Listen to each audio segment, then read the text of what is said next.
God damn it. Boom. Can you hear us, We everyone? got audio from Fucking, you. let's We do this. got Round audio two. from me. We worked through Jesus. it. We worked through it. God. Those boards. Damn. Okay, we are back. There we go. We are back. Jesus. Well, Lovely. I thought I was doing myself a solid by restarting the computer. But I not was today. I was not doing myself a solid. I was fucking myself up. Uh, cheers, sir. Hey, cheers to you. I'm gonna let some people jump back in here so we could just fuck around for a bit.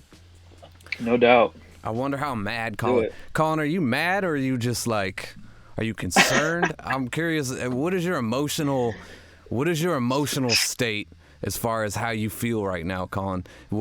After what you just Yeah. watched, it's probably like this fucking guy. I just started drinking, so you can't blame it on that.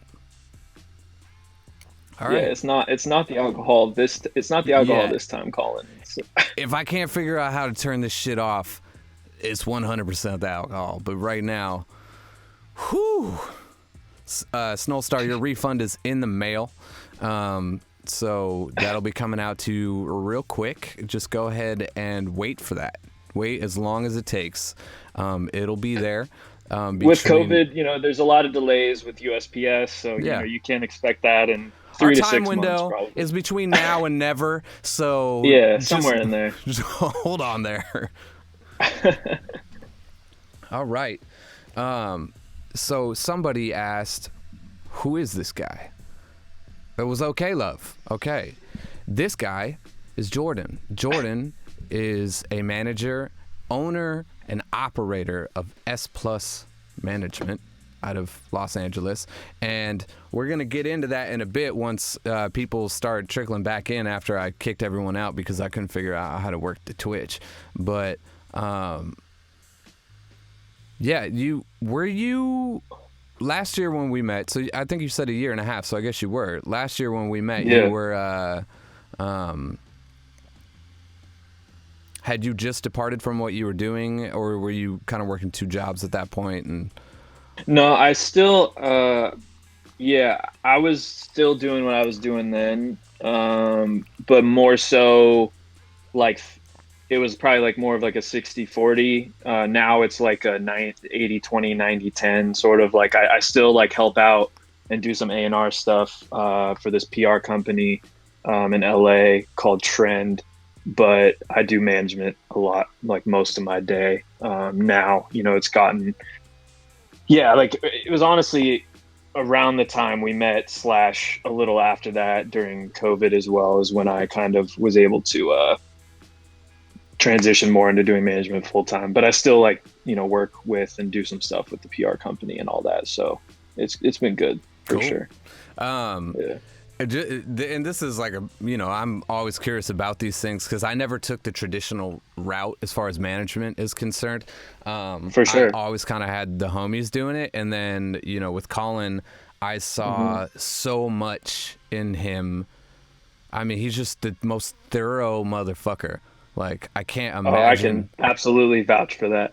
Dude, like, He is, dude, sure. picture him as a lover. Picture him just hovering over you. He's going to get all your spots. He's going to finish you off. Every single one. Every single time he's going to finish you off. He's just like, he's a thorough guy. So I was looking at him in the kitchen one day and and I was like, damn, like, this dude just like blacks out into it and like gets everything done and makes it look so good. And his number one superpower is he's able to deal with the most stressful situations and be super cool about it for the people that matters. He knows that he could be a dick to me because I'll fucking take it. Yeah. I'm gonna let him do that because I love that dude. But when it comes down to like, the people that matter, which we'll definitely start talking about later, he is cool, calm, and collected. And even on our worst days, he is able to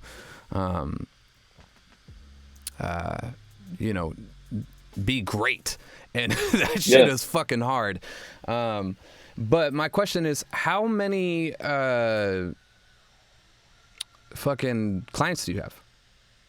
I work with six currently, and that's like my cap. I co-manage two of them, and then the other four is just me. But yeah, total of six. That's a lot. I think about Collins Day. Hmm. So fuck it. Let's just jump into it. I think people have a Let's do it. wild misconception of what management is. And I think Hmm. they look at it most of the time. I think there's two ways to look at it, but I think the main way that people look at it is that I have my record, I have my product, Yep. I have my distribution, and I have my social media, but I need a manager. And a lot of Yeah. people think that a manager is the thing that's stepping between you and great success. And speaking from my personal experience, I would say that is not the case. um, For sure. I think a manager, it becomes a necessary addition to what you're doing when you've reached a certain level of success. Yeah. And as a manager, I can't imagine that you are, hunting down unsuccessful first-time artists so that you can be the one to make them successful, because there is no guarantee in this business for anything. You could be the most talented motherfucker in the world, but if you don't have the work ethic or a little bit of history behind you to the point where, and we talked about this in the last stream, to eat a little shit is definitely part of this business. Totally, man.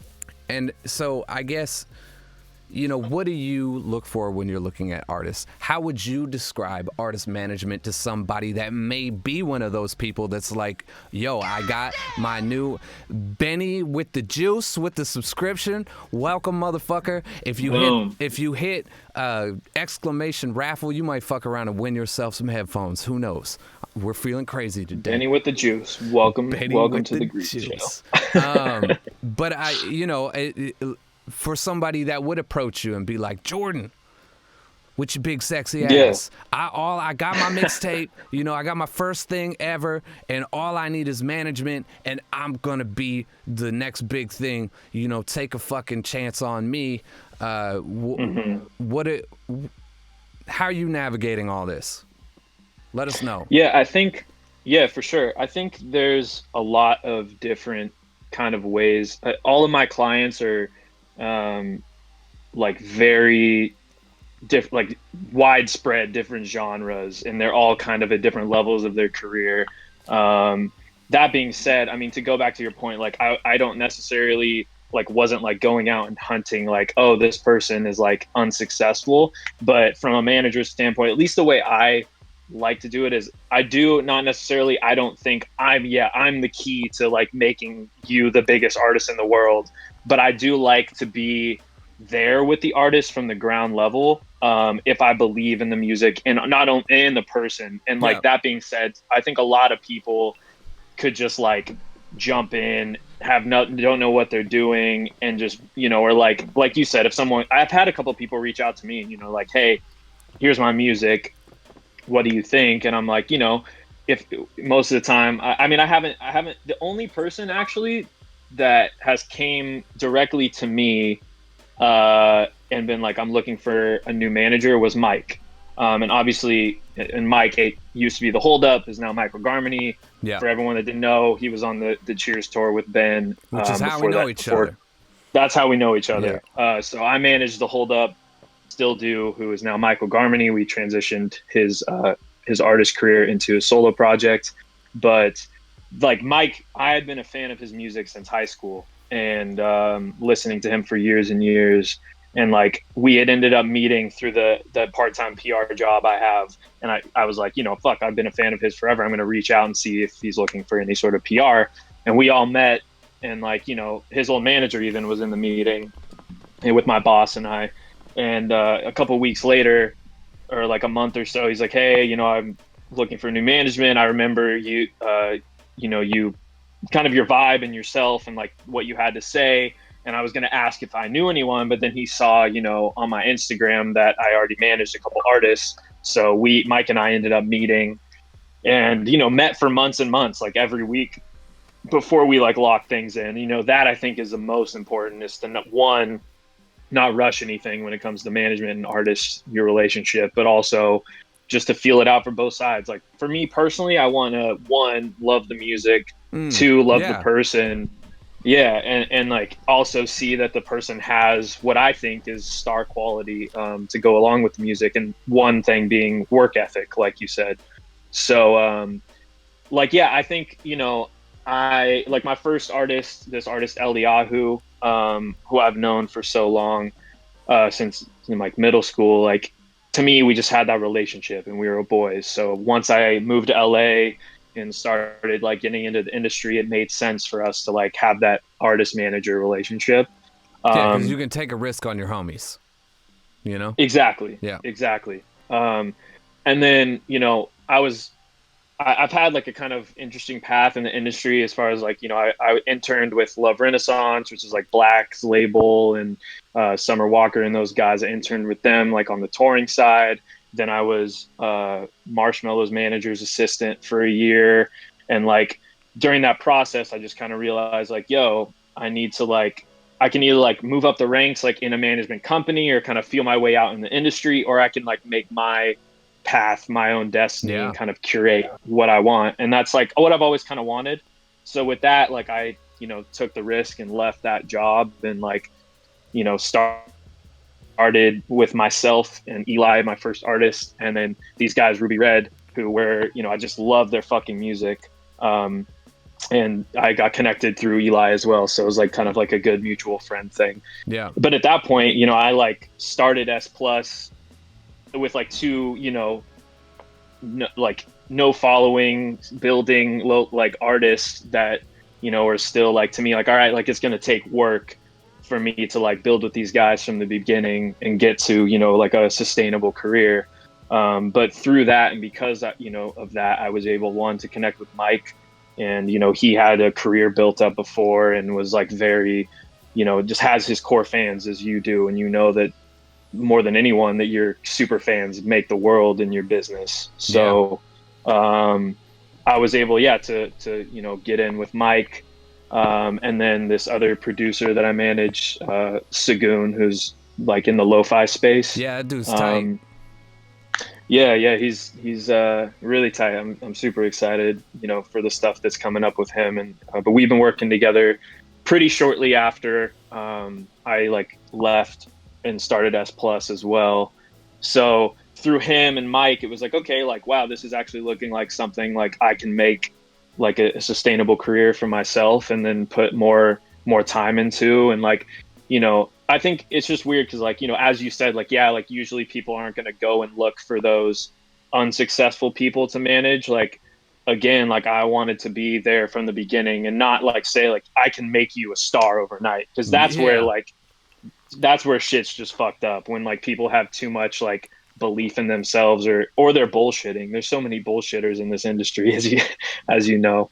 But it's like I never wanted to approach anyone and be like, I'm the guy that knows all these people and can like put you in the rooms and like blah blah blah. I was like, I just want to be the manager that like believes in you day in and day out, and wants to take. And I mean, I guess to answer your to loop back after this tangent, No. to Yeah. loop back to your initial question of like how I would describe a manager. At least for me, it's one, like being willing to take everything off an artist's plate besides the creative. And like some artists, and like I deal with this with all of my talent, all of my artists, and like how they, some people are more involved, other people are less involved in every aspect. Yeah. It depends.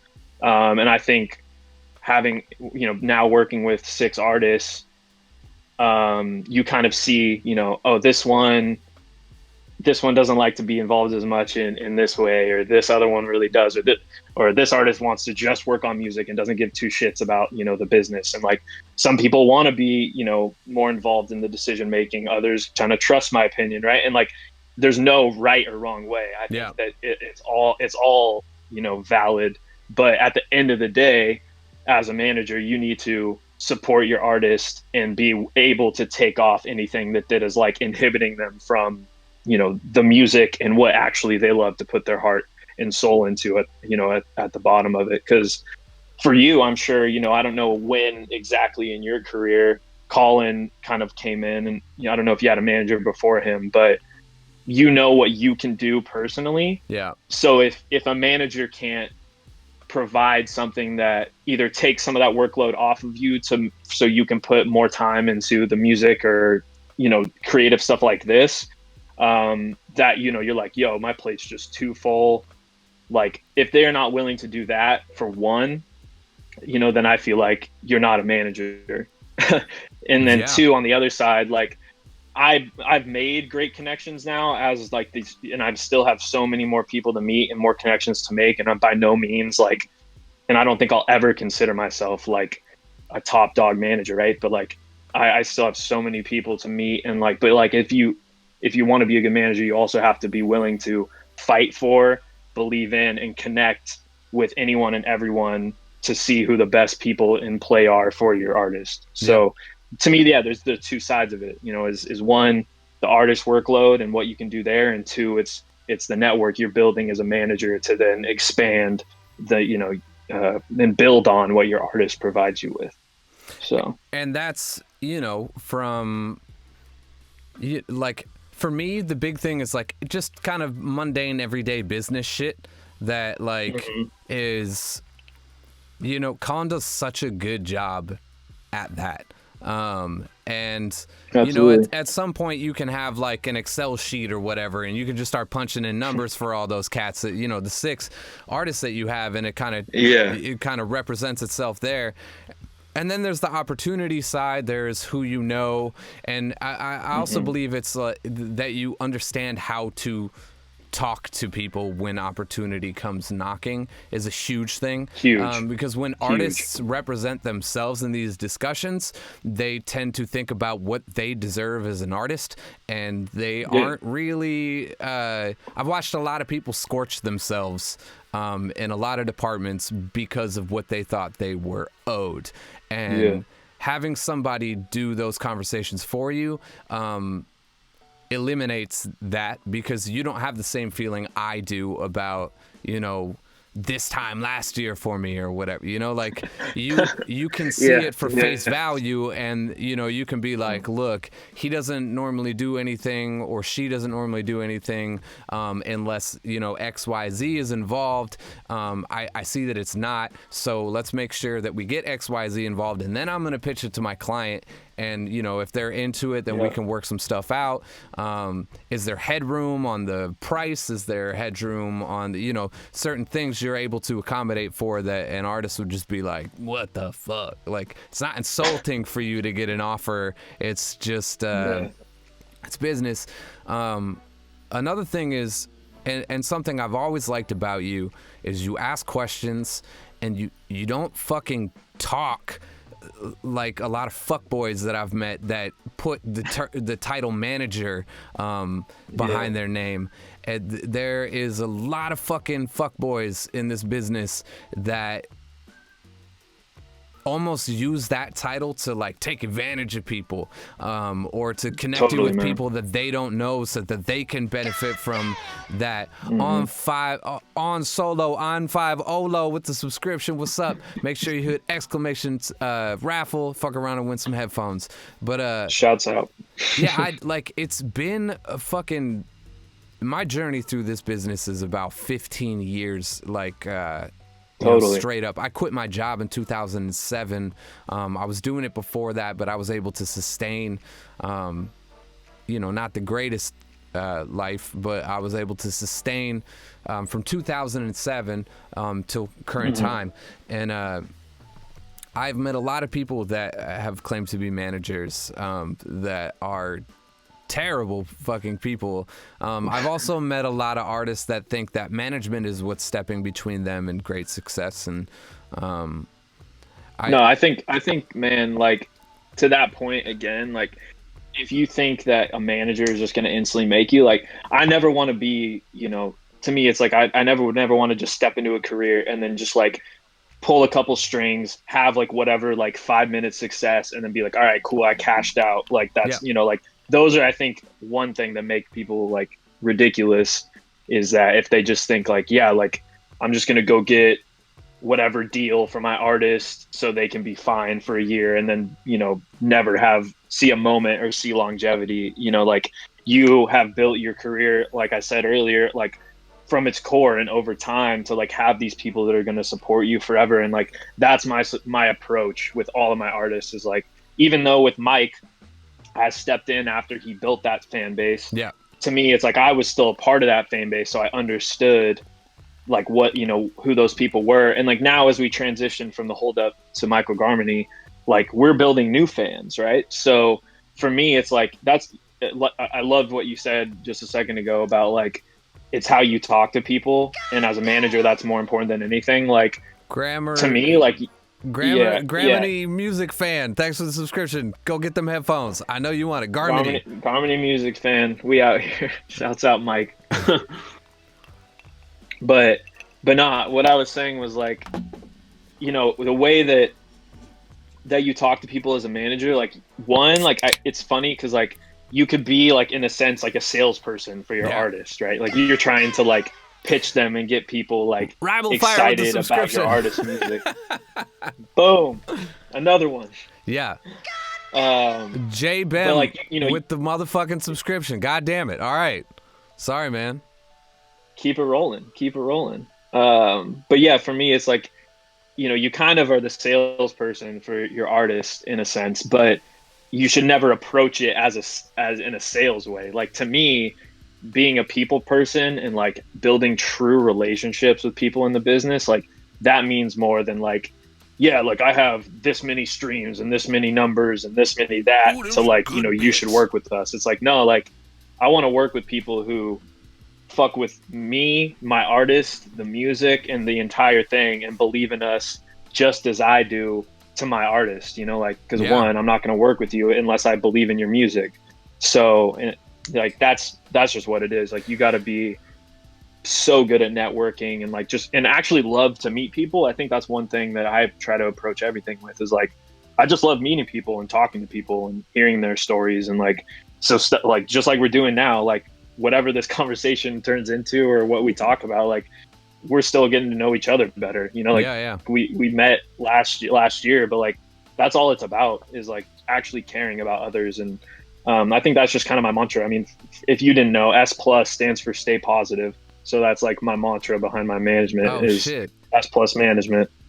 And like, that's what I want to kind of flood throughout my entire career. So, and let me say that is about the most like unpredictable like manager mantra in this business that you're gonna fucking get. Like, and we loved working with you last year.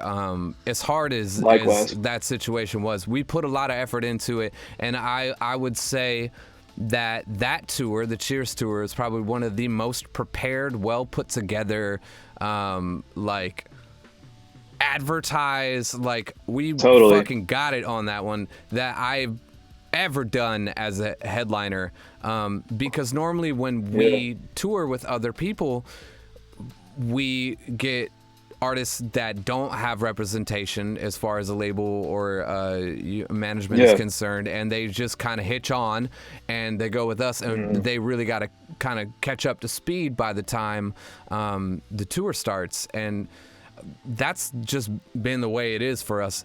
Or we get somebody that is, using that term, the manager, and has no idea what they're doing, and makes our life a lot harder because, them some good bits. like you said, the manager's job is to have those conversations with people. Kimber with the bits, okay, love with the bits, thank you so much. But like, I think it's also to ask questions, right? And I think that's like a pretty well-known thing. So we might fuck around and get a manager that just won't stop asking questions and stops what we're doing and interrupts everything and slows everything down by just going, well, hold up here, we need to take it, and it's like, no, this is your first tour, like, Totally. latch on and fucking learn, but there's no negotiations to be made or anything like that. Like, latch the fuck on and learn, because that's how we did. It was trial by fire for us, man. Like, I didn't start making money touring until 2011, and I from 2007 to 2011 I was on the road 9 months out of the year, and I was making $0 pretty much. The franc 10 with the subscription. That's what's up. But it, like, that was back when, I grew up with the mentality is you got to grind it out on the road. My 2011 record was distributed physically in stores. We were arguing over end caps with fucking, major, like, people like Best Buy. I had to give a motherfucking PowerPoint presentation at the headquarters of Best Buy for why people should, like, argue with retailers on why to end cap me. And I had to, like, go there in person and be like, here's the deal. This is my first record. I'm working my fucking ass off. I ain't making shit off this. If I don't fucking blah, blah, blah, blah, then I'm losing everything. Did it. Plus, the music is sick. Yeah. And, like, Slug was there from Atmosphere, and he was, like, standing there, too, because he had a record coming out at the same time. So, I think I'm coming out your speakers now. Am I coming out your speakers? Yeah,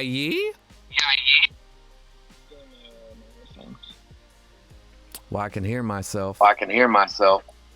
Coming out of your. Colin told us that they can hear your Xbox notifications as well. Yeah, I know. I don't know how to turn those off, Colin. I know. Something happened. Wait. Something happened. No. Can you hear me? It's like. Wait. No. It's like your headphones are your audio source on. It's like your headphones are your audio source on Discord now. Yeah. I can't hear you, but I can hear me like I'm talking into your headphones. This stream is brought to you by technical difficulties. Check 1, check 2. Check 1, check 2. Oh, there we go. Can you hear me? Yeah, now I can hear you. Hello. Yeah, I can hear you. Is it good? It's good. All right, let's keep fuck the AirPods. Let's keep it going. Damn. All right, shit. All right, we figured that out because we're super fucking cool, smart dudes. To be honest, I don't even remember what I was talking about before that shit happened. But you were talking about Best Buy. Oh yeah, so I was, we had to go and give these, like, we had to sell ourselves as artists, and it was the digital realm didn't exist. Spotify wasn't in the United States. It was in Sweden, but it wasn't here yet. No. So it was like, it was, I don't know. It was a different ball game. So I grew up in the face value. You gotta be there. You gotta fucking stick it out. It's not gonna be easy. You gotta grind it out. You gotta eat shit. And I did that for years. And my main thing was like, look, I'm gonna be at the fucking merch table every single night. I'm gonna meet every single person in this concert venue. I'm the opener, so I'm gonna make sure that I'm wearing like a colored shirt that somebody else isn't. I used to wear these crazy bandanas with like animal mouths on them and shit like that. Like, people would just know, and they would see me. They'd be like, "Oh, it's the dude with the animal mouth bandana." And I would hand out free product. I would print samplers and shit of like all the songs on different records and stuff like that. And then people would go buy shit on iTunes, which was, we loved it when people were buying shit on iTunes. We loved iTunes because it was like you didn't have to make a physical record. It was this like digital record that people bought for the same price as one, but it cost you no money. So I was so like anti-streaming for so many years. Like, I bought all my shit on iTunes. I was like, I have to support the artists that I fuck with, and I was like, I don't need to like like have this shit for whatever and just like listen to it with ads and all that before even Spotify I think even had premium. Yeah. You know, I was like, no, I was like, I'm gonna buy my every album I want to listen to. I'm gonna buy it. I did that for a long time. Long time, dude. Long time. And then it's just like becomes like impossible to escape the you know, streaming pigeonhole. But yeah, also, I did that. Music is coming out quicker than it ever did now, right? Like people are just content. So if you're buying records, you're fucking around and buying like 6 records a week, and that's what it became. Honestly, I was like, I don't know if I can afford this, bro. I like so many fucking artists that I'm like, I don't know if I can like sustain my life if I'm purchasing all this shit every week. So yeah. I mean, taking it all the way back, like if you know, records used to come out on Tuesdays. So you know, we would be out there, you know, you would line up in front of the store if you were trying to get like, you know, the new release or something like that. I lined up for Redman Malpractice or whatever it was. But like that was what you did. You didn't get a notification on your cell phone at midnight that the record is out and you could listen to it. And, you know, a lot of people that physically buy the records, which, let's be real, please continue to do that. Yeah. Like, never stop doing that, because that's the variable that makes this achievable for smaller artists. Buy the merch, buy the records, see the tours, man, for sure. Yeah, definitely. Stream the music as well. Like, and that's what I was going to say. They've already listened to the record before they get it, you know? Totally. Like, if they buy the record or whatever, the physical piece, and a lot of time pre-sales will get there before it'll show, you know, a couple days early or something like that. So that's kind of like the super fans have figured that out. They're like, well, I'm gonna get it a couple days early if I do the pre-sale. I'm gonna have the physical copy. I personally don't have a way to listen to a CD. I don't have a CD player anywhere in this house. You know, I don't either, man. I straight up do not. There's not one in my car. There's not one on my computer. I guess your game system would probably be the only thing. Yeah, I guess I could put it in my Xbox. I never even thought about that. Yeah, but I think that's literally the only thing I could do too. So. When's the last time you put a fucking CD in your Xbox too? Like, never. You buy games online. Yeah, you buy games online now. Like, you know, I don't go to fucking GameStop or anything anymore. I have like $100 gift card to GameStop that's just rotting away in my wallet. I'm gonna fuck around and give that away on stream. What's up? What's up? It's probably expired, but yeah. But yeah, it's like those physical copies are great, but also don't put it past, you know, that iTunes sale is solid. Like, especially like for independent artists that aren't splitting that with the label. Think about, you know, like with Mike. Mike puts out his next record, and you know, let's say I don't know his situation, but let's say he's 100% owner. You know, he's doing this independently. We are currently, yeah. Okay, so he does this, and you could pre-order the physical copy, which is always encouraged. But if you come in late and you're like, oh shit, Mike's got a new record out, I'm gonna listen to this, but also I want to support him, buy that iTunes record, because that sale goes 100% to his pocket. We are paying 4-year fees on our distribution, you know, via TuneCore, DistroKid, or whatever we're doing. So we're not paying percentages of what we sell. We're just paying flat fees. Exactly. So buy those fucking things, because that is just you buying the price of a physical record without having to make a physical record. I don't have to distribute it. I don't have so many. The amount of streams that people would need to listen to the full album 1,500.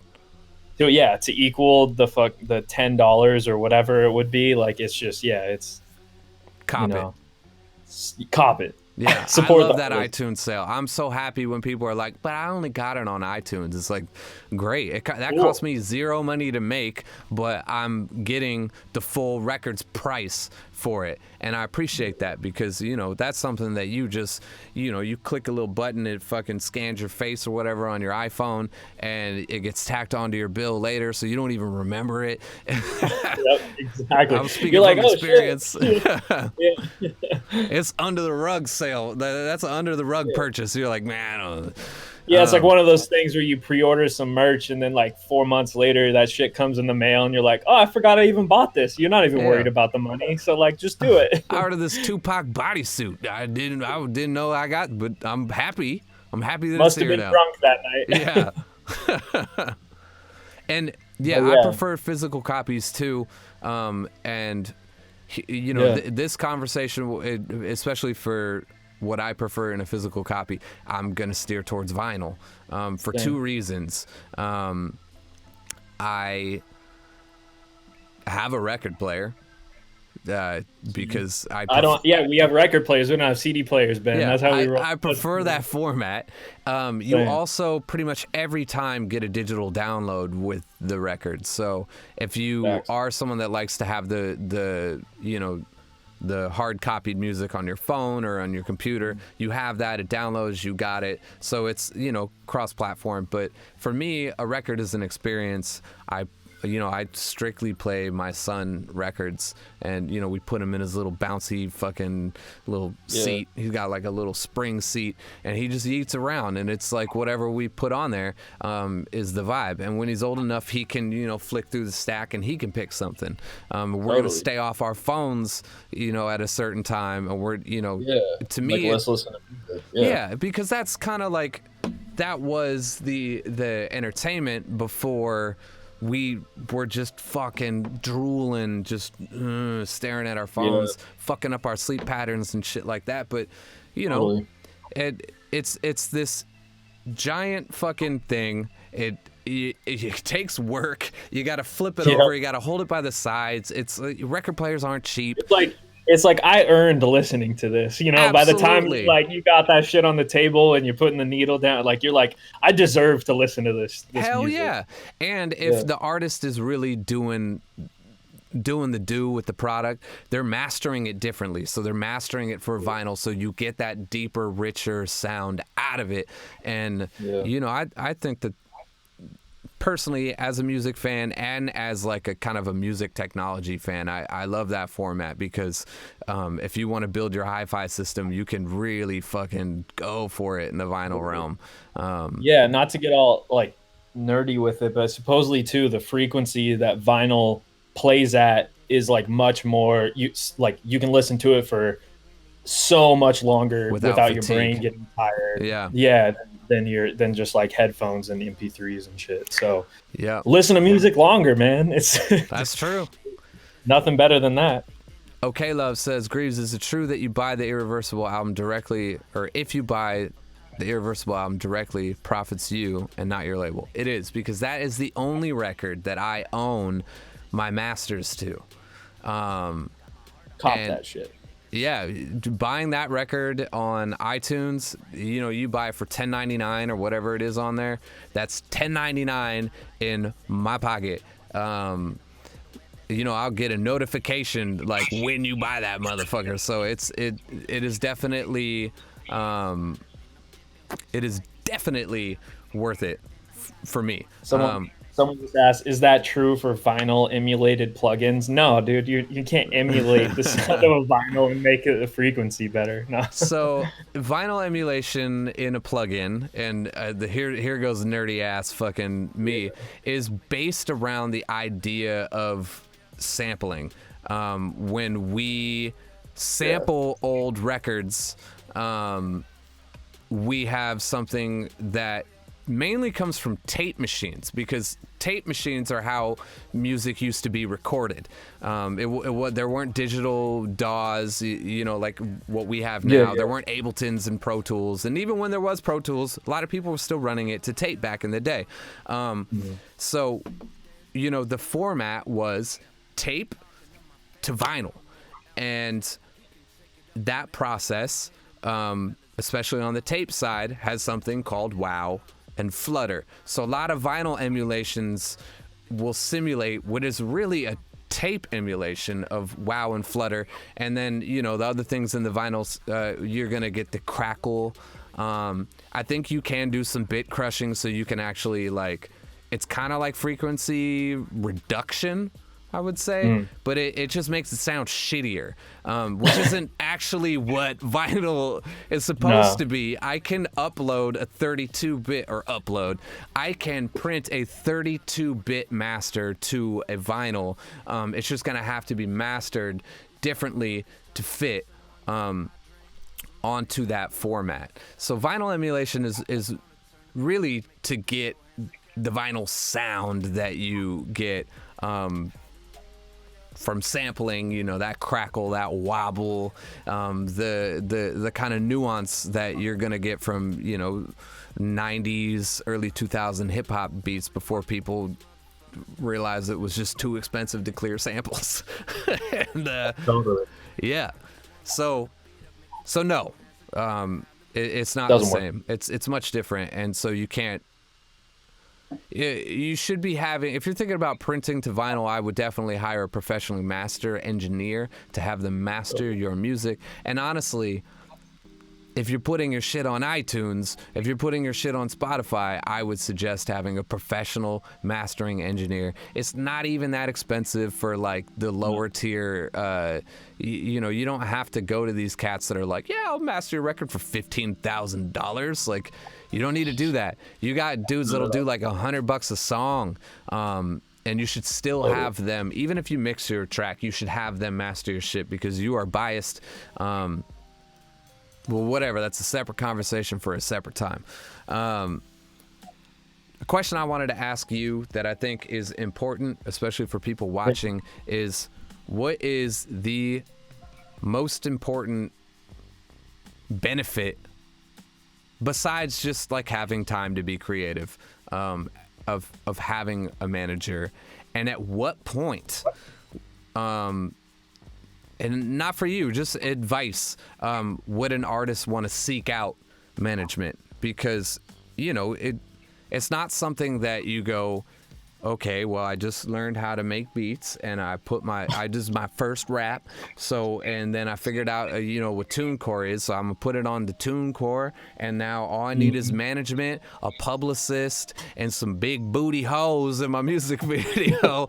And I'm pretty sure I'm gonna be rich.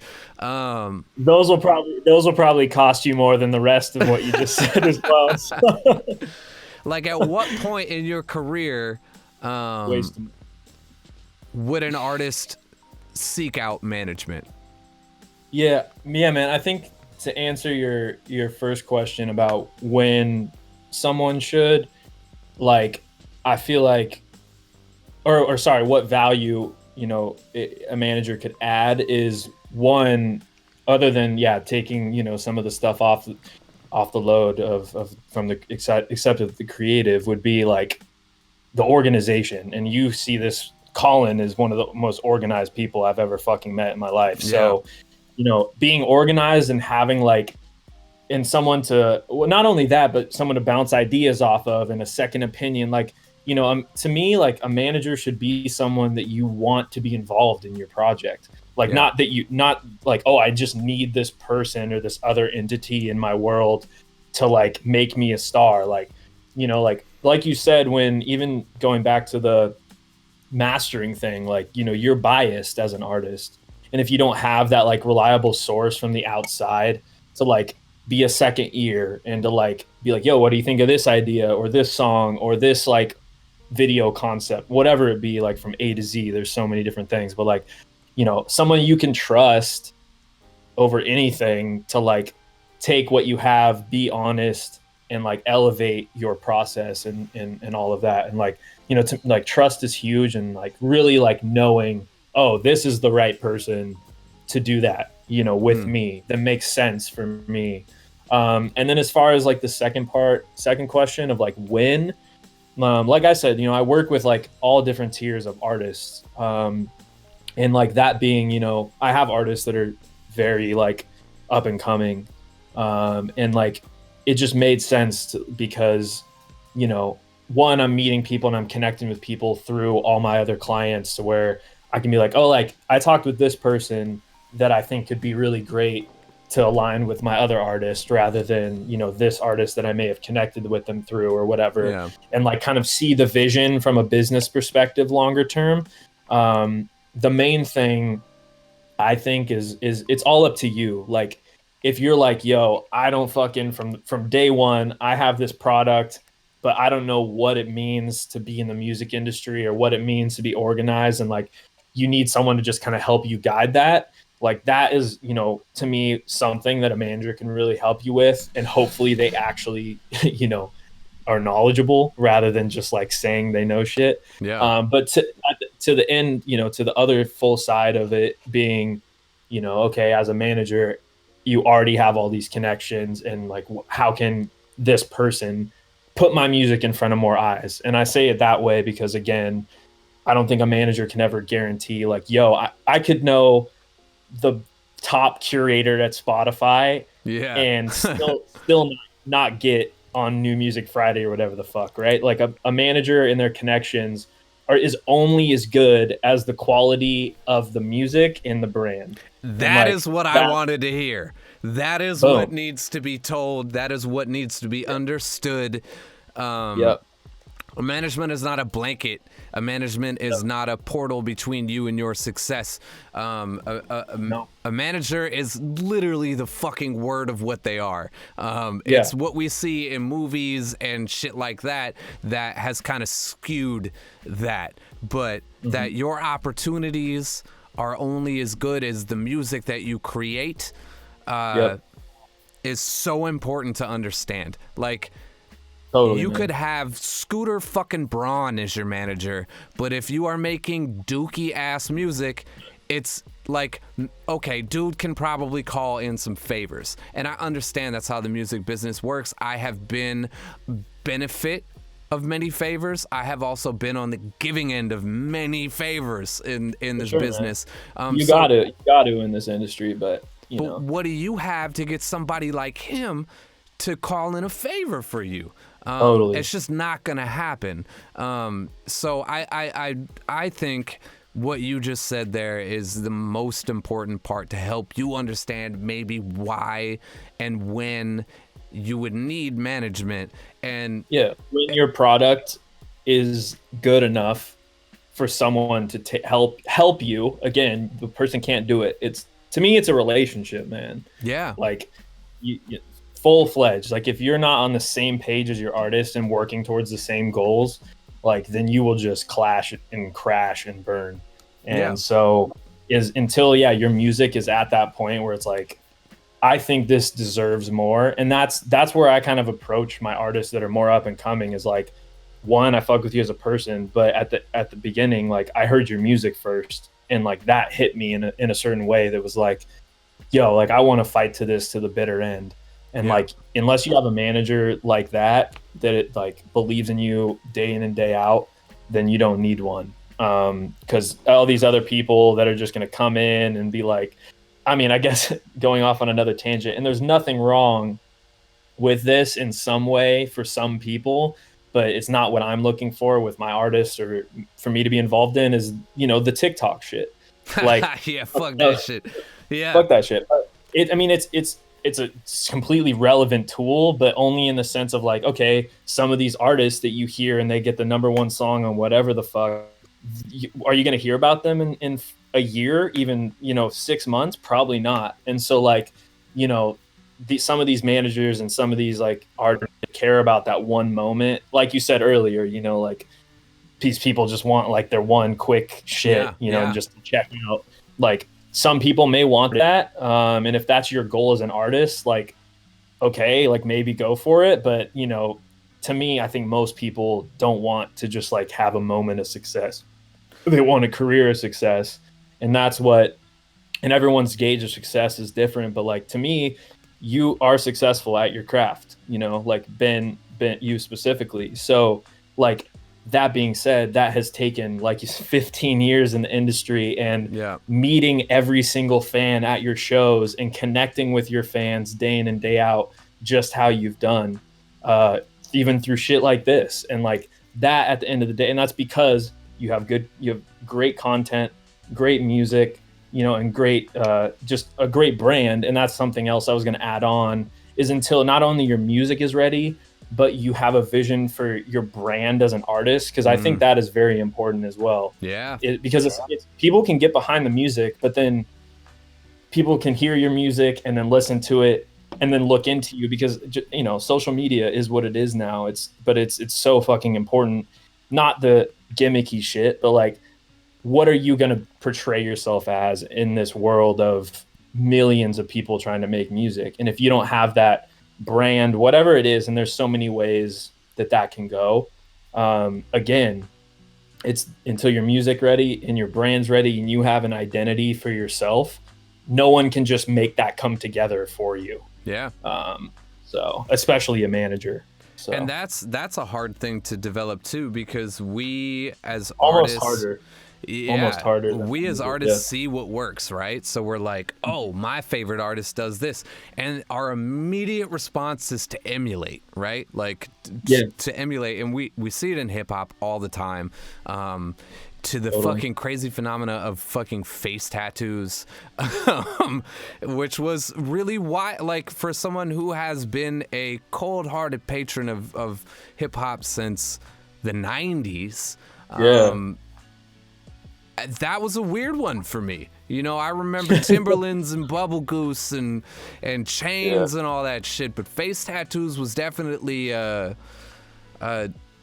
shift I was not expecting. It is. Like, happening overnight too sometimes. Yeah, like, and it is something to maybe be discussed, because we see what works for other artists and we immediately adhere to that, because we think, well, fuck, if I got a $24 million diamond embedded in my fucking forehead, then maybe I too can be Little Uzi Vert.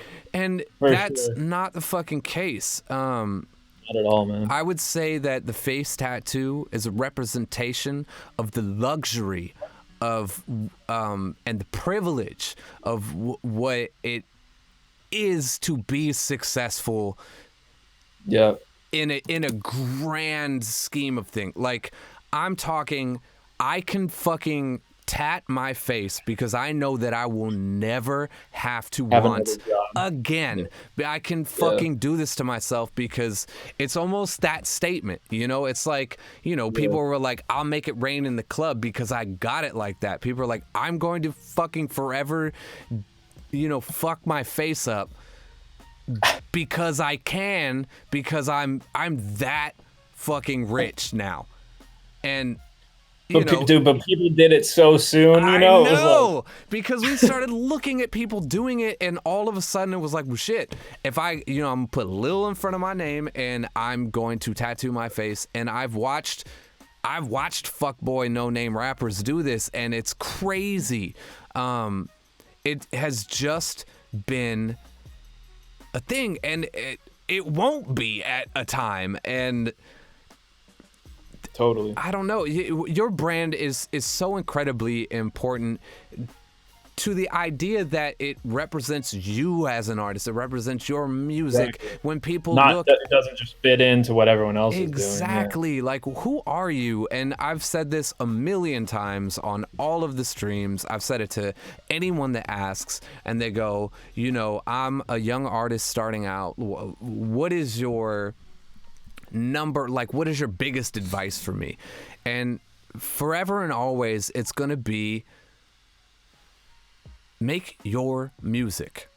Yeah. I'm gonna know when you're making my music. I'm gonna know when you're making Lil Uzi Vert's music. What I haven't heard yet is your music.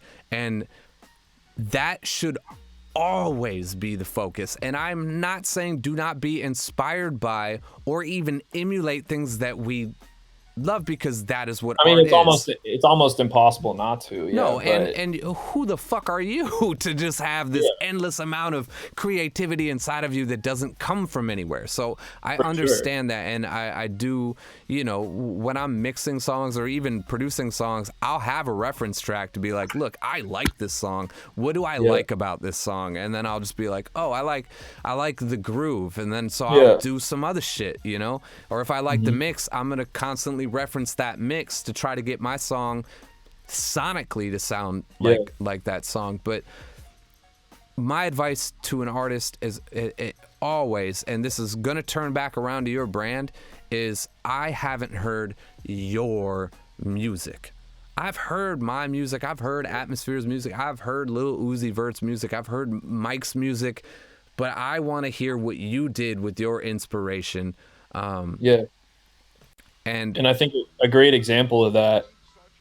Or do you want to finish your thought? No. I'm running around in circles. Come on. For sure. I think a great example of that is Mike specifically. You know, I think that he had his sound as the Hold Up, which was a reggae sort of base of sound and like the bop, but pop lyricism and melody. Yeah. And like no one had really done that in the reggae scene before.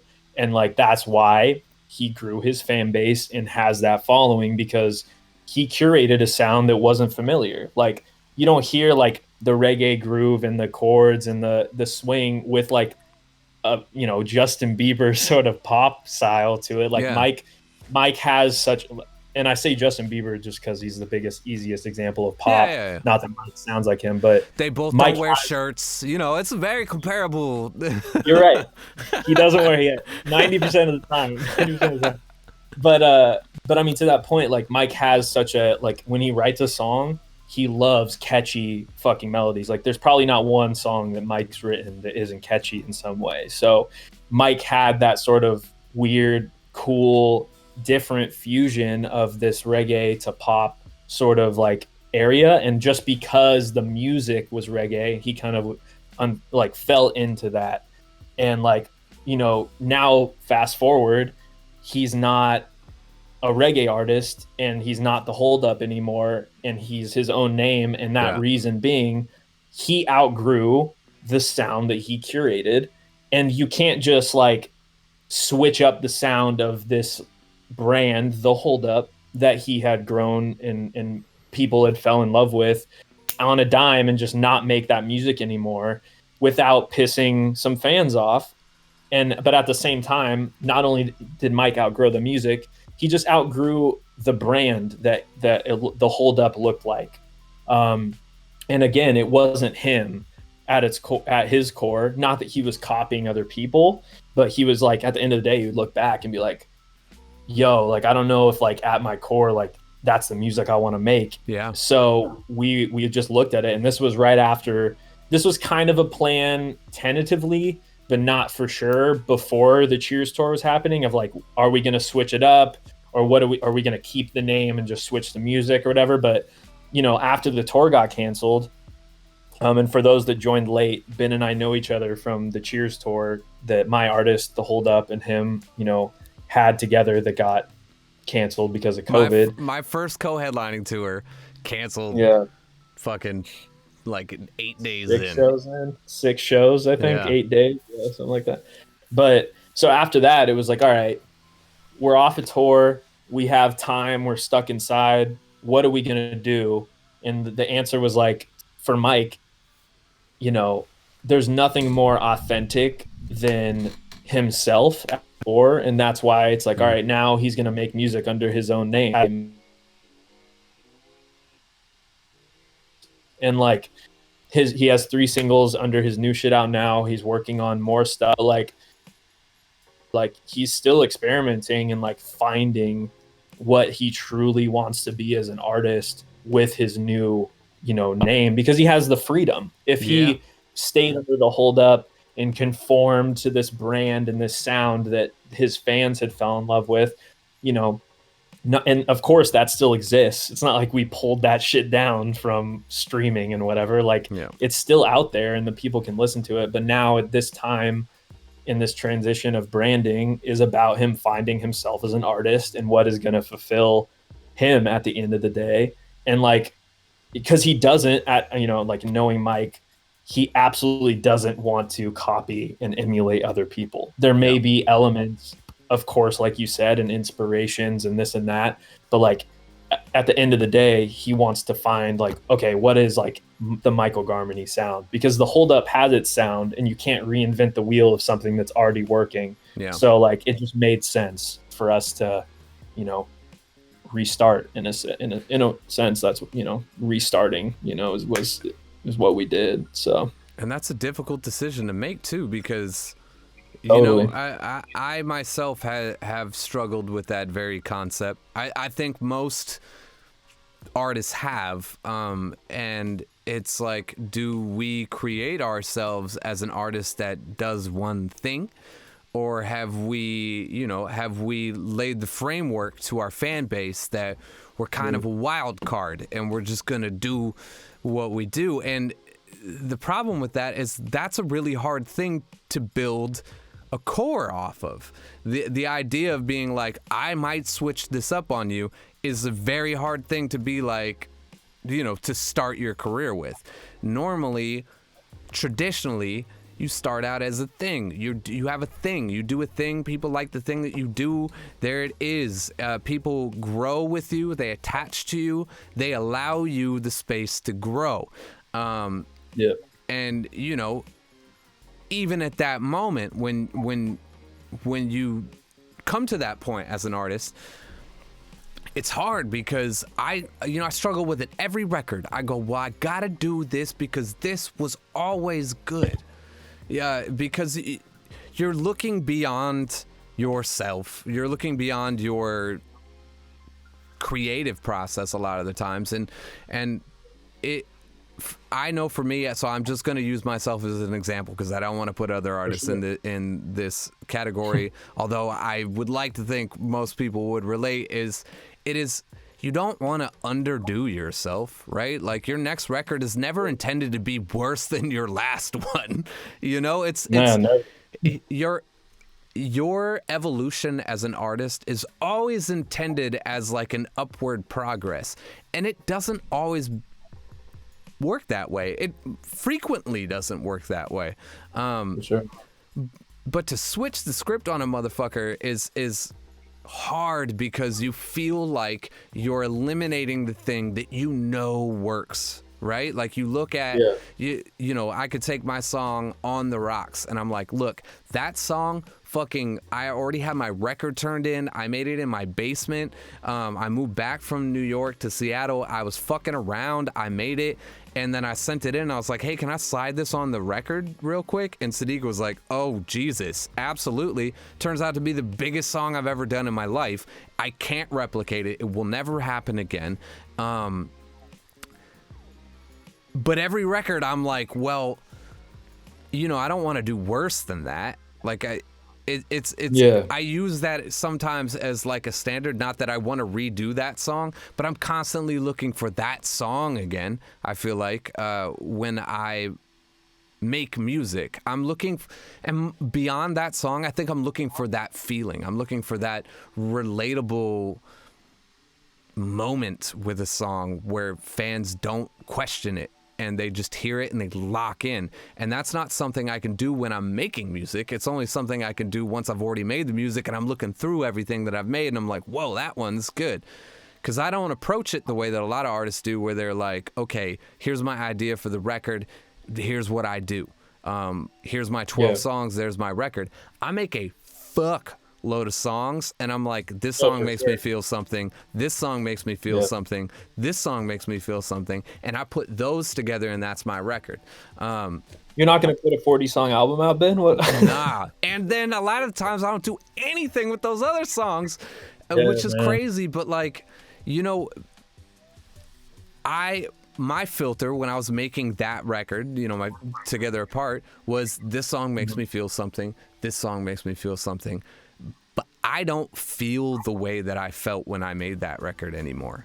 I'm never going to feel that way. And fuck y'all if you want me to feel that way, because I felt terrible when I made that record. That was a dark, lonely time of my life. And I tapped into some other parts of me to help get myself out. There that record is. I have moments on other records and shit like that, but I get comments and DMs all the time that's like, yo, I like it.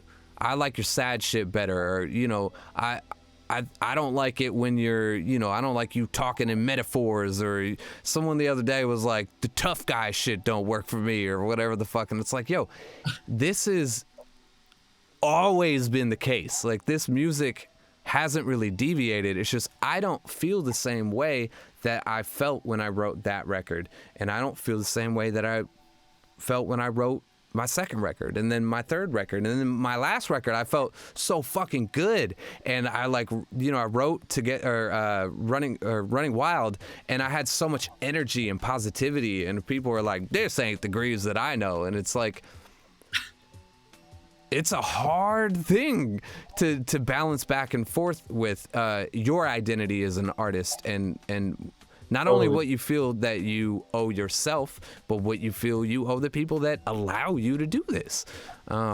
So shout outs to Mike for making what can be a very hard decision. Like, you switch the brand, you're changing it up, but you're bringing your core with you. And most of the time when people come to something new, I feel like they're looking to see, does this dude have a core? Like if you go to their Instagram and it's just like, here's a bunch of pictures and no comments or whatever, or it's like, you want to learn how to make quick money fast? Go ahead and, follow my Pornhub account or whatever those things say. But, they're going to see people being like, I love it, Mike. I'm happy to see the change, or like, new song is so fucking tight. Like, I'm riding with you. Then people are like, whoa, this dude isn't like, okay, I'm interested now. Yeah. So. Yeah, I think that's what sets your super fans apart, is the ones that, even if it's like, now you're not in a dark place, you have a positive outlook on life going into this album that you just made. Like, that's what you want to reflect and talk about. Like, the fans that truly fuck with you are the ones that are gonna be like, I needed this. Like, I still love this. It's still Greaves, no matter if it was like this other song or this other record. I think people, just because, like, the hold up in a sense could to be, but at the same time, it wasn't like it was mostly like the branding and the sound that people would always fall back on. Yeah. That he kept, like, every new song or new style he tried, he like started to have that division of like the old music fans and the fans that just loved everything. And it was just like, at the point where it's like, if there's that much disconnect, then it's like, let's take the ones that love the new shit with us, and there's going to be even better shit. And there's so many new other fans to be made beyond that anyway. So the ones that, exactly like you said, like the ones that grow with you and support you no matter what, those are the ones that matter anyway. Like, if you only like the old shit, then just go listen to the old shit every day. It's not going anywhere. It's still there. Yeah. No. So, the ones that support you no matter what are the ones that mean the most at the end of the day anyway. I'm also okay with a fan maybe ending their journey with me. And I know that that's like, meh, but like, I'm okay with them going, look, I like the old shit. I'm gonna fuck them. I'm gonna get off the bus here. And I'm just gonna stay here because I like the old shit. I love you for what you've done. I'm not really fucking with I support that idea because I do that with artists a lot. I don't think that I make that drastic of changes for people to do that, but people's lives change too.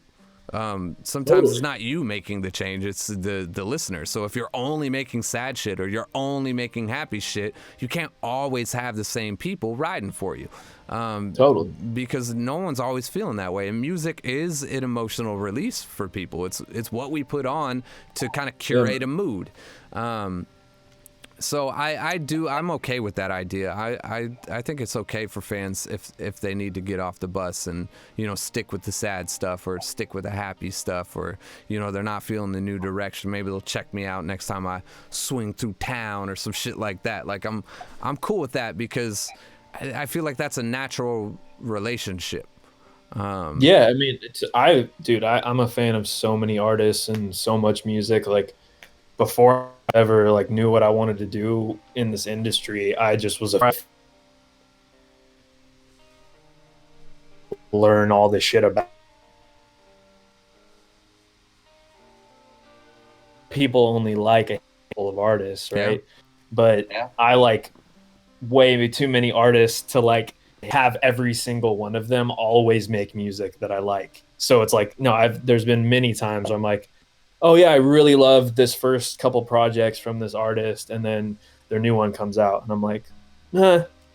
But again, that's my taste. I'm sure there are new people that love it. So who am I to say that it wasn't good? It just wasn't what I liked. And then, like you said, it's time for that fan artist relationship to maybe end. You hold on to the shit you love, and you find the next guy that's making the shit you like. But yeah, man, like I agree that isn't as like bad as it sounds.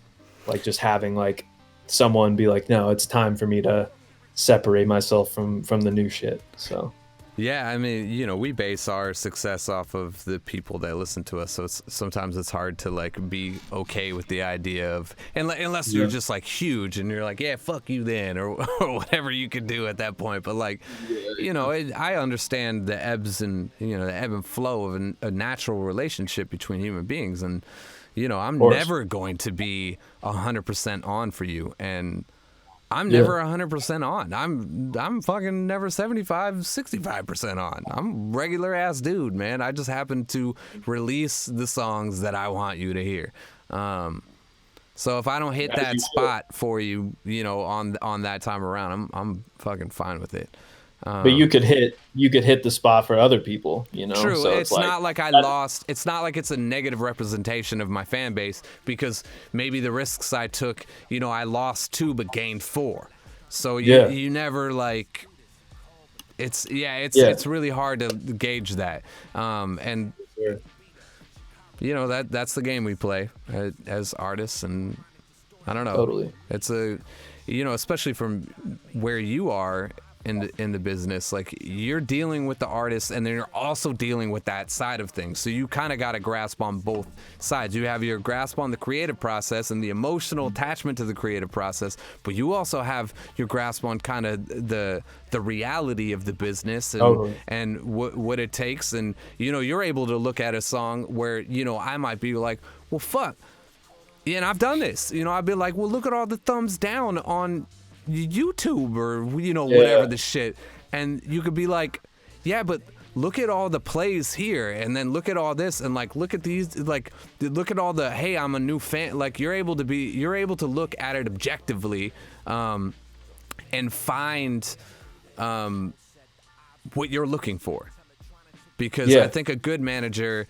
is, you want to side with your artists on a lot of things, but artists be getting fucking all up in their feelings about shit, and we need you sometimes to just like brass tacks us, to like separate us from our emotions with what we make, to just be like, look, I get it, you don't like that response, but there's 100 other positive responses to that one response that you aren't looking at right now, and here's where that takes you.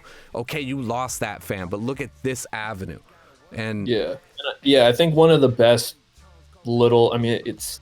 it seems kind of like obvious, but I don't think it's as obvious as it might feel, is one of just like a thing of advice that I've gotten from someone I look up to in this industry, was always trust your artist. Yeah. And like, sure, maybe there's some things that you're like, no, like let's put in my opinion here, like you said, based on all these other factors. But when it comes down to it, like, you or any artist trying to make music that resonates with where you're at in life, that to me, it's like, all right, like this sound might be different, or again, going back to Mike, like I trusted that this rebrand and this transition from the Hold Up to Michael Garmany was the right move, because at the end of the day, he's going to be so much happier making the music and like feel like his whole heart's in it, rather than be like, no, we have these numbers and we have these fans under the Hold Up, like we have to stick that out. But like then him being miserable, and like who am I as a manager if I made my artist miserable? Well, it's all downhill from there, man. When you got to start doing shit you don't want to do to make people happy, that only want you to do one thing for them to be happy, that's a downhill. I've never seen it go like this. Mm-hmm. No, you always got to do what your heart's in, and like goes for me. If like, if my heart at any point isn't in the music that my artist is making, then I shouldn't be managing them. Like, so you have to trust your artist and the direction and the music they're making. And like, I mean, luckily that hasn't happened to me yet. I love all the shit my artists make, but it's definitely something that people need to realize, that you just with the creative, they know best. You are not making fucking music. Like, you are not creating this. Your opinions, or you're able to bounce stuff and ideas off, but like at the end of the day, you're not in their head. You're not laying the lyrics down and creating the music and feeling the mood and the vibe that they are. So like, don't try to make it something that just you like, because that's going to limit it even more.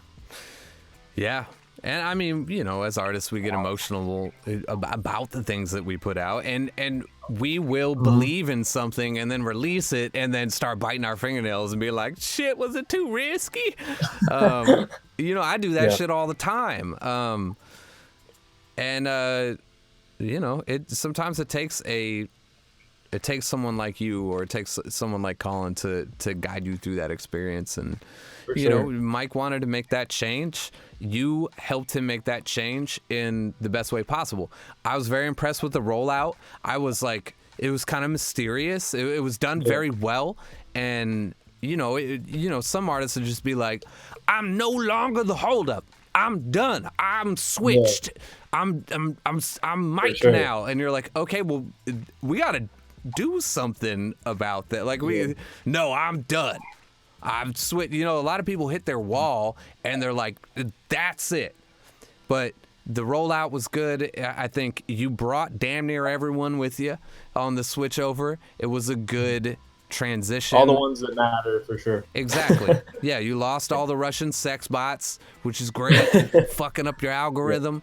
Like, you're good now. Like, it was well done. It had a level of mystery to it that, I don't really know the Hold Up's music all that well. What I know from his music is, kind of researching him when I heard that we were going to tour together, or for sure, when the option to tour together was there.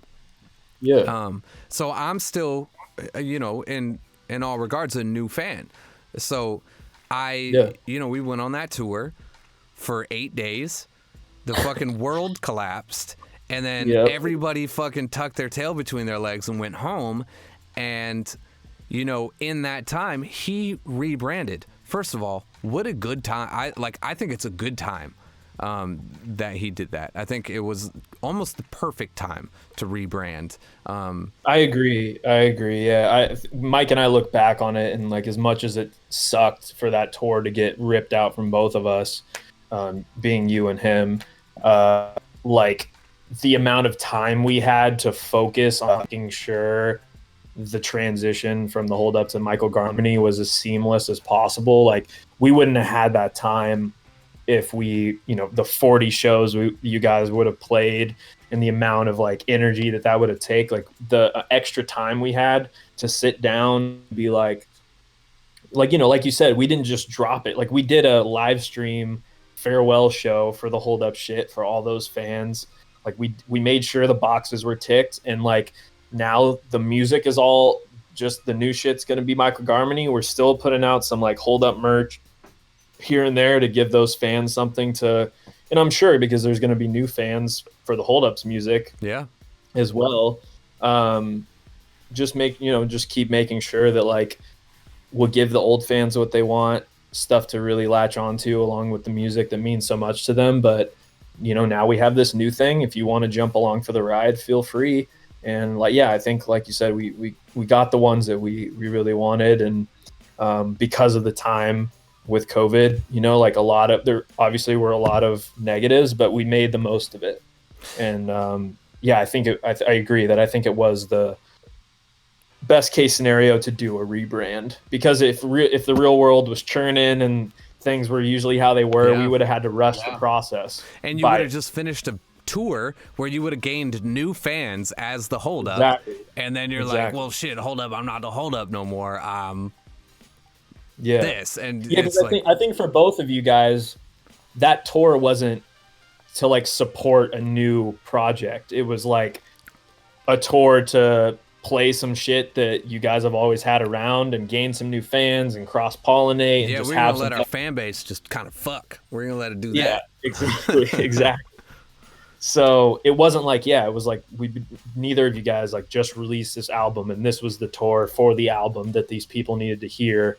So before we got into that again with the holdup, we're like, yeah, like let's just do this. So yeah, I was impressed. You know, I felt like I got the fucking rug snatched out from underneath me when we had to come off that tour, and it was just a fucking crazy time. And then I was like, whoa, this dude's changing his name, and I was like, holy shit.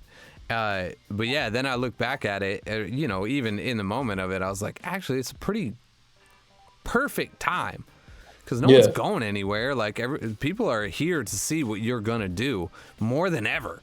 Like at the time that you guys actually rolled that out, like people had time. Totally. So it was fucking perfect. Hey, Colin, I want to go ahead. Looks like we've got most of the submissions in for the Astro A10 headset. Let's go put a cap on that. I think it's 5 minutes. So if you guys haven't subscribed to the channel yet, you got 5 minutes to do so. Use your Amazon Prime. You ain't got to pay for that shit. It's free if you got the fucking Prime. And then, you know, hit us with the exclamation raffle. Fuck around and win some headphones every Wednesday. It's not just this Wednesday. You come back next Wednesday, do the same shit. Win some headphones. Win some fucking headphones, man. I'm going to look at the comment section here. I saw a dude asking earlier. He said... he was talking about managing producers. You read my mind. Do you manage producers? Quantize. Yeah, I said I saw there were a couple actually. There was one like, are there managers for producers? And then do I manage producers? I think there's two ways to look at it. One, yes, I manage a producer himself who his name is Sagun, Sagun. He's in the lo-fi space, but we're also, you know, branching him out this year we have this past year as well to work with more artists and stuff, not just in the lo-fi world. Yeah. But he is at his core a producer. And then on the other side of that, just like with you, Ben, like you produce beats and you make beats. You're not just a rapper getting beats from other people. Like Mike produces all of his own music and is, you know, writes and sings it. My indie guys, Ruby Red, they produce everything. They mix and master their own shit. And then my other artist, Eli, he's a producer. He does all his own stuff. He also has like a side project that he's just a producer on. So like I manage producers that are also artists. And then also with Sagun, he's just a producer. So, I guess that answers both questions. Yes, there are managers for just producers. Like Kenny Beats has a manager. Oh, yeah. Like for... He needs one. So like, yes, there are managers for producers as well as artists that you manage that make everything and make beats are also producers. And like I said, it gives you even more flexibility as a manager if you're working with everything. Yeah. To be like, oh, like I would just want to like fuck around and make music and produce for someone now, you know, and see how it goes. Like rather than producing for myself, like you have the overall better artist because you don't have to rely on someone else to be like, this is what's in my head, can you make it, you know, a reality? And they don't really hit the mark, you know, of how you feel. Like if you're in charge of your own destiny way more than people that, you know, have to go to others to produce their music. And there are amazing producers out there that I think for artists who don't really know what they want their stuff to sound like, and like they just have such like a great voice or some great lyrics and whatever, and like producers can really help curate their sound. But if you're an artist that also produces, you can literally like whatever's in your head you can make come out as the end product. So two questions. Another one from Quantize.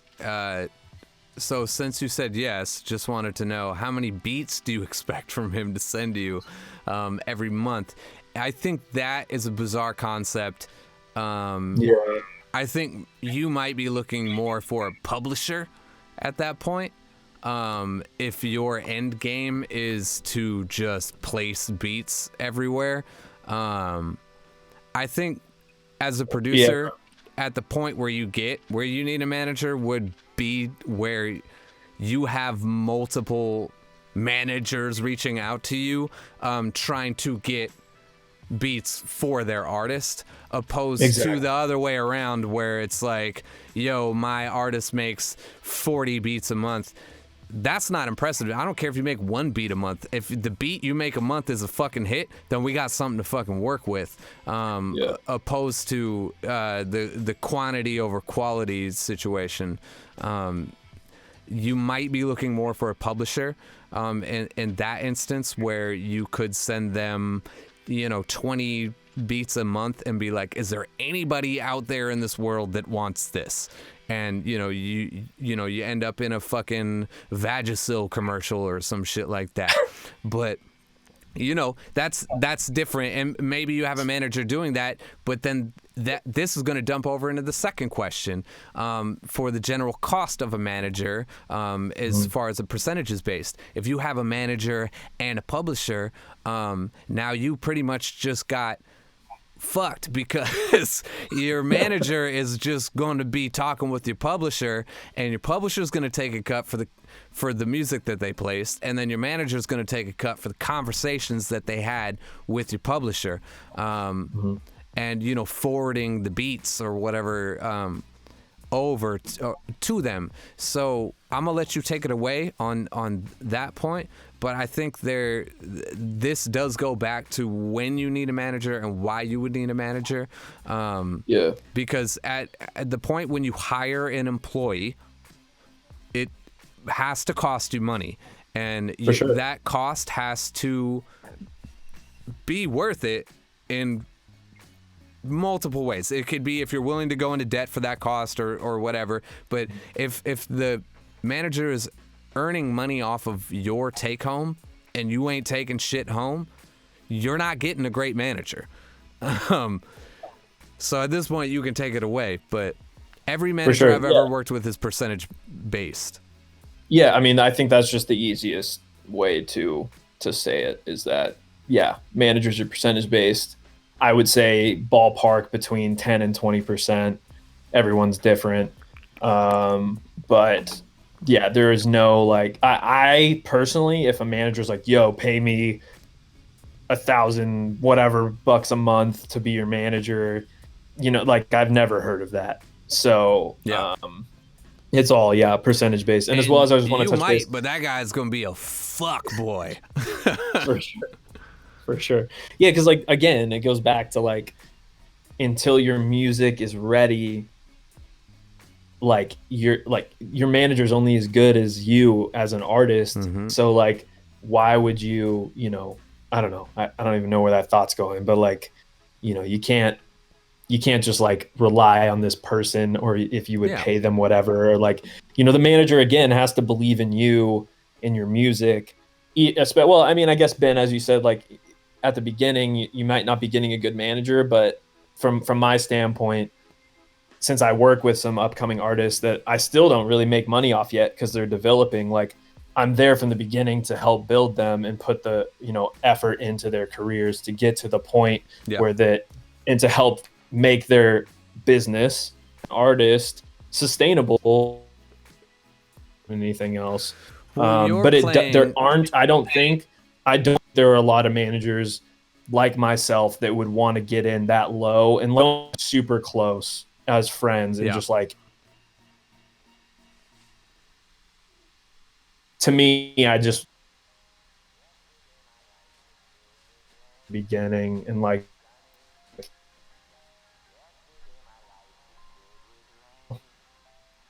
yeah, well, but that's a long game. For the people that are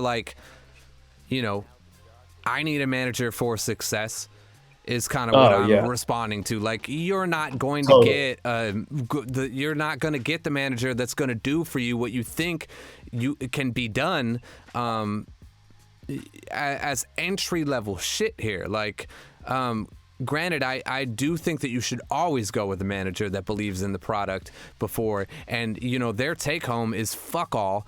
And you need to understand that that's a sacrifice on their end for you as well. Totally. You know, like that's something that you are putting towards that artist, because you believe in the long run that there will be a take home for you, and that we can build this to a point where everybody can have that. And it's, you know, if you think that a manager is your light in the dark, you're not going to find that manager, especially if you're not, you know, if you fuck around and get a TikTok hit, right? Let's say you're fucking, you get a TikTok hit, shit is crazy, you're going to start getting some emails, right? Like there's going to be a lot of people looking to get that money from you for the time that you're making that money. Those managers will want that percentage from the time that you are earning it. But a lot of top dog managers aren't going to come and look at your piddly ass and be like, hey, let me, you know, unless you got fire ass music, which you might. You might be listening to this or watching this right now, and you might have fire ass music. And so you're an exception to the rule. But like most people that believe that the stair steps to success involve these things, are missing the point that your music is what generates your success and your opportunities and everything to come. And if you're not focusing on that, if you think that, you know, I just did this and now I need everything else to make this better, it's never going to be there, regardless of who you hire. Yeah, I agree. I think some people are saying it's going in and out on my end. It's probably just my internet being wonky, but shit happens. Whatever. But yeah, I think there was a question. Let me look. And I agree, Colin answered it in the chat, but how much does a manager deal with the label? Like, and our managers usually provide the label. Personally, as an artist, want my label to provide me with a manager, because then the label can probably fuck you over even more. You know? No. Straight up. Here's the deal. If the label provides you with a manager, that does not mean that they're not a good manager, but you should not hire them. Do not hire or have your label take a percentage off of something that they're already taking a percentage off of an employee that they are paying, because you are not getting favorable treatment at that point. It should be illegal as far as I'm concerned. It's why, you know, in most states, your manager can't be your booking agent, or your booking agent can't be your manager. But like, it is an unfavorable situation. If you find yourself in that situation, I would definitely try to pivot. I would even hire the homie over taking that manager, because you want your manager to go to the label and go to bat for you. You don't want the manager that works for the label have you fall into line with everything else that's going on that label, or else you become bottom tier artist on that label. You need your artist, you need your manager slapping for you to make sure that you get what you deserve as an artist, instead of being like, well, look, I manage this artist on the label and this artist on the label, and this artist is doing way better than this artist on the label, so therefore my attention and my energy is going into this artist. Because it's all the same to me, but I'm looking for my resume or my respect or whatever, and I'm gonna put my energy over here. I would never, ever take a manager from a label. No, because at the end of the day, you want your manager to be on your side when the label is saying this or doing that. You don't want them to have come from the label and they side with the label, and then you're just like in some fuck shit, you know, like that to me would be.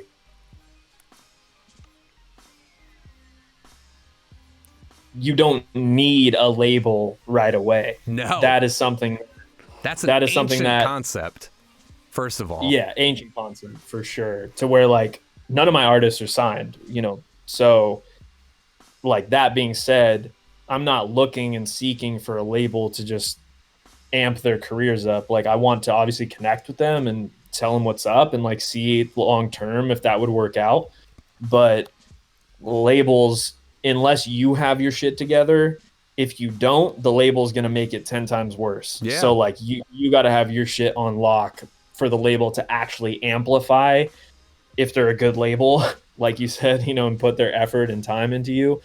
If you don't, like, for that to happen and for the label to do their job correctly, you have to have your all your ducks in a row before they are even able to do that. So a label's kind of like a gang, dude. Like, if you want to rise up the ranks on that label, you got to be a top earner and provider for that motherfucker. If you're just some knucklehead that's just trying to rep, you're going to get forgotten. Like, you'll always be a clown if you're just trying to rep. If you're just trying to have the logo on your records or whatever the fuck it is, you'll never be put in a such situation that you think you are just because you have your name on the contract. Labels are looking for earners. Labels are looking for people to help earn and fuel the machine. If you aren't one of those people, you finish up your record and you're out. Yeah, labels are much more of like the business of music rather than caring about the creative. And until you got the creative on lock, a label's not just gonna like snap their fingers. You know, you gotta make sure you're ready. So, and honestly, like, it's a new world. It's a new day. Everything is different, and you have a chance to make it on your own for the first time in the music industry, which is liberating. And everybody asking about labels and managers and A&Rs, and like, it's like, hold up, I get it, these are real things, but like, we also, like, these are things that were created before the fucking internet. There are things that were created before TikTok and Vine and like all those things that would like make artists blow the fuck up like overnight for nothing. And I'm not saying that should be your goal, because once again, but you have the tools to try. Yeah, you have the tools to open up the doors for a lot of those things previously mentioned, like labels and managers and A&Rs, and like a lot of those people are going to come knocking at you when you do something like that. But you have the opportunity to control your own financial destiny almost with some of this shit, which is like amazing, because now that we're not selling physical records, like when you see an artist go platinum, it's not because they're selling physical, like, we're talking streaming numbers now, and it's way harder. And if you are in a deal, best case scenario with a major, which is like a 50% deal, you're only making 50% of that streaming money. That's fucking hard. So what are you gonna do? Like, you have to be larger than life, or you are gonna fall down. Or you got to be smart about it. So you have the opportunity to control your own financial destiny in the music business now, which is something that you've never had the opportunity to do, because we had to rely on distribution and tons of other shit that was controlled by labels. When I signed with my record label, it was because I needed the distribution, and the distributors are owned by all the 5 major record labels. All the top distribution, like, you know, we were ADA. That's what, Warner Brothers. Like, it is set up for you to have to go through them. You have to make your money through them. Like, it's different now. So I take advantage. Take advantage of it, because it might not last forever. They'll probably figure something else out, but you have the opportunity now. There's nothing standing between you and becoming the next fucking Macklemore. Who knows? You know, like, that dude's making all of his own money. And you could too. So I wouldn't focus on what the label, anything, to be honest. For sure. Just focus on your music. Unless they really can do something for you, and it's like you said, best case scenario, it's just not needed until like, because some people, that's their goal, and like, if they can actually add value, sure. But like you said, now more than ever, there's just more opportunity until you could get to the point when that may be needed, that, you know, you can just sit back and really be in charge of your own destiny for a minute. Yeah. Well, this stream was fucking perfect. First of all, thank you for coming on here, Colin. Besides the technical shit. Yeah, whatever. It's perfect. All right, our imperfections make us perfect. Loved it. Colin, I'd like to end the raffle. Let's go ahead and give a motherfucker a pair of headphones. I focus on sync music. That's good. That'll be good money. Yeah, sync's cool. Let's pick the winner, Colin. Let's do it. Let's give somebody a pair of headphones. West Coast Ghost 7 has won. Oh, shit. Nice. West Coast goat, like after the K-Flay thing. Anyways, congratulations. You got a pair of Astro A10 headphones coming fucking at you. They're great. You're going to be able to play all your games with them, or you can listen to your porn with them, however you like them. You could drop the mic down like this if you're watching the porn, and you could hear yourself breathing heavily into the mic and just coming back out through the ear thing. If that's your shit during porn, it's definitely mine. So you know, whatever floats your boat. Either way, they're coming at you. Jordan, thank you for joining us. We have a weekly playlist that we put out every week. It's called the Cantina Jukebox, and every time we have someone come on, we ask them for a song. We add it to the jukebox. So you've picked a song, and I want to know what song and why.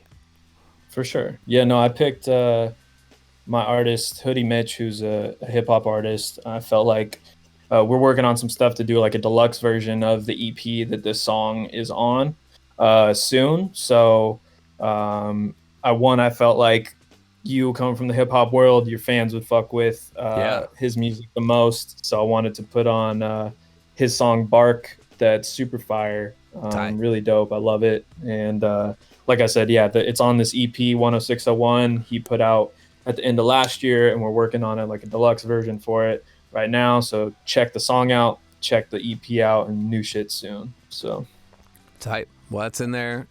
Colin already posted a link to it. You guys can follow him there from Spotify. I think we're also going to put some of that lo-fi stuff in there too, because I was really digging that. Appreciate you, man. Of course. So we'll throw some of that in there too. But yeah, this is Wired and Wednesday.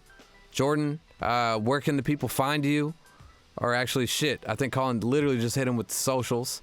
But is there anything coming up you need the people to know about? Stay tuned. Every one of my artists is currently in creative mode and working on stuff to release this year. So keep up, stay tuned. Yeah, Colin just put my website there. All the other shit, all the socials and all that are on there. So if you guys want to check it out. But Ben, Colin, thank you both for having me. It's been an absolute hell yeah, great way to end the Wednesday, or to end the Wednesday work day. Hell yeah. And just kick it with some friends. It's great to see you, man. I haven't fucking been able to connect since COVID hit. So I feel you. I've been making that same apology to so many people. It's like, that shit happened and I went into ultra hustle mode to like not like go bankrupt pretty much, and then and you had your kids. I had a fucking baby, so it was like I fucked all the way off for as far as a lot of people are concerned. But man, it was really good to see you. We went through some crazy shit last year. We really did. And the last time I saw you, you were in my garage and we were just like going over all the merch. I got like 2 boxes. I just found them the other day. 2 boxes of hold up CDs in my basement. I'm gonna mail them to you. Oh shit! Yeah, I just found like a couple boxes of the mugs today. Yeah, I got a shitload of those. I've been trying to, man. Anytime anybody's like, "What?" and I was like, "Well, have a fucking mug." Just trying to get rid of those things, man. For sure. Oh yeah, but yeah, just let me know if you think to send the CDs over. But again, thanks for having me, man. It was great chatting and catching up. Cool, man. Everybody, thanks for coming through. This is Wired and Wednesday. Make sure you tune in every Wednesday for your chance to win a pair of Astro A10 headphones and also kind of soak up some game around the music business and, kind of surrounding businesses. We've done all sorts of shit. So, come on through, meet the people, and I'll see you on Monday for happy hour, which is just, me and Luke making cocktails and, getting saucy. So we'll see you then. And peace. Stay safe. Peace.